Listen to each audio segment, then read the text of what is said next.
Statistics, the F distribution. The F distribution is named in honor of R.A. Fisher, who first developed it.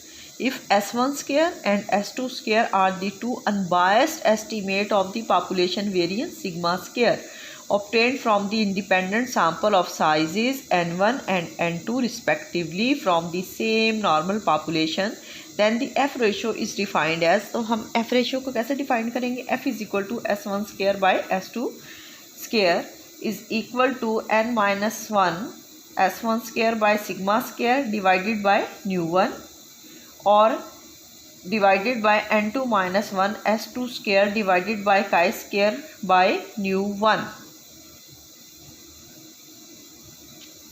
where nu1 is equal to n1 minus 1 and nu2 is equal to n2 minus 1. Since chi1 square n1 minus 1 s1 square by sigma square और chi2 square कितना होता है n2 minus 1 s2 square by sigma square, तो हमारे पास ये फिर क्या बन जाएगा? Are distributed independently as chi square with nu1 and nu2 degree of freedom respectively. अब हमारे पास ये क्या हो जाएगा? F इज इक्वल टू ये सारा क्या हो जाएगा? chi1 स्क्वायर, ये सारा chi1 स्क्वायर देखिए, और ये सारा chi2 स्क्वायर, तो nu1 डिवाइडेड बाय nu2 देखिए, ये सारा chi1 स्क्वायर बाय nu1 और ये सारा chi square 2 divided by nu2. F ratio, that is the F ratio is actually the ratio of the two independent chi-square statistics each divided by its respective degrees of freedom. देखिए chi1 square अपनी degree of freedom से divide हो रही है, chi2 square अपनी degree of freedom से. The F distribution has two parameters, namely nu1 and nu2 and is completely defined by these two parameters. The variable F takes on only non-negative values. ये सारी की सारी कौन सी होती हैं? F की टेबल, F जो है values non negative. Since the numerator and denominator of the F ratio are square quantities, क्योंकि ये भी स्क्वायर क्वांटिटी है, ये भी स्क्वायर क्वांटिटी है, दोनों ही क्या आएगी? आपकी पॉजिटिव होंगी वैल्यूज जो आएंगी. तो the range of the F values is from 0 to infinity. Range कहाँ से कहाँ तक होगी आपकी? 0 से लेकर इन्फिनिटी तक. The shape of F curve depends on the parameter nu1 and nu2, degree of freedom जो है.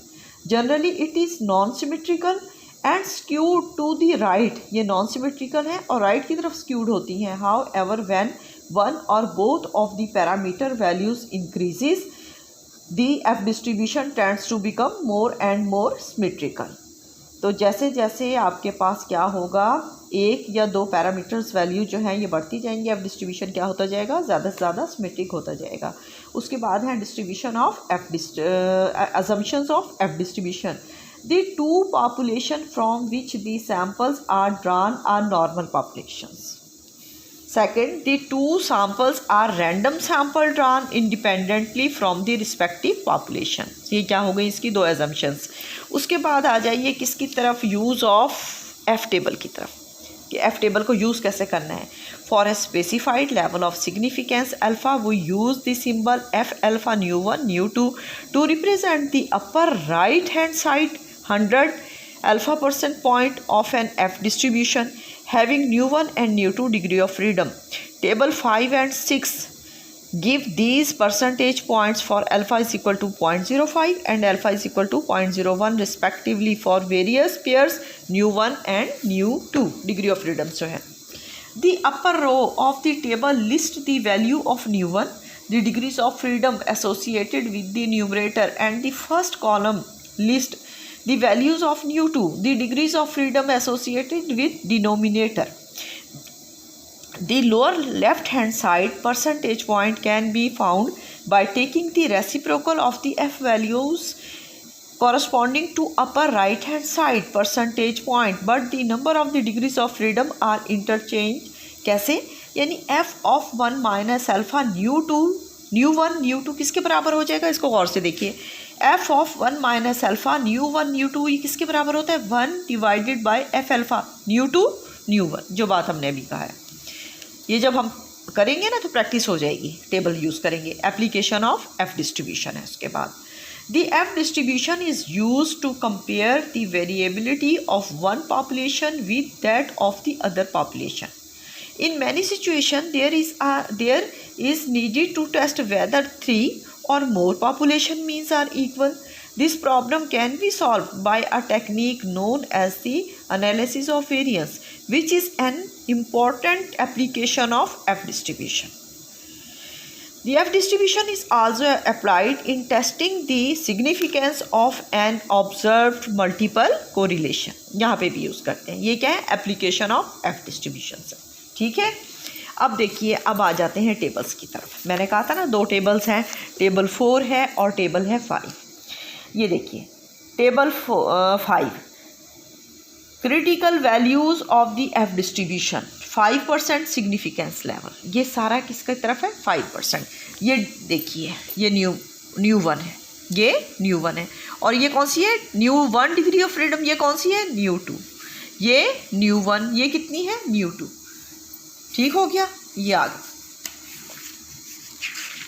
ये कौन सी है? 6, table 6, critical value of the F distribution 1% significance level की. F.01 new 1 new 2. ये न्यू 1 इधर आ गया. 1 2 3 4 5 6 7 8 9 10. 10 के बाद क्या है? 12, फिर 15, 20, 24, फिर 30, फिर 40, फिर 60, फिर 120 एंड इन्फिनिटी तक. और ये डिग्री ऑफ फ्रीडम कौन सी है? 2. ये कितनी है? 1 2 4 से लेकर 120 तक है. ठीक है. और आखिर में इन्फिनिटी तक. ये न्यू 2 है. ये डिग्री ऑफ फ्रीडम न्यू 1 और ये न्यू 2. ठीक है. ये हो गया.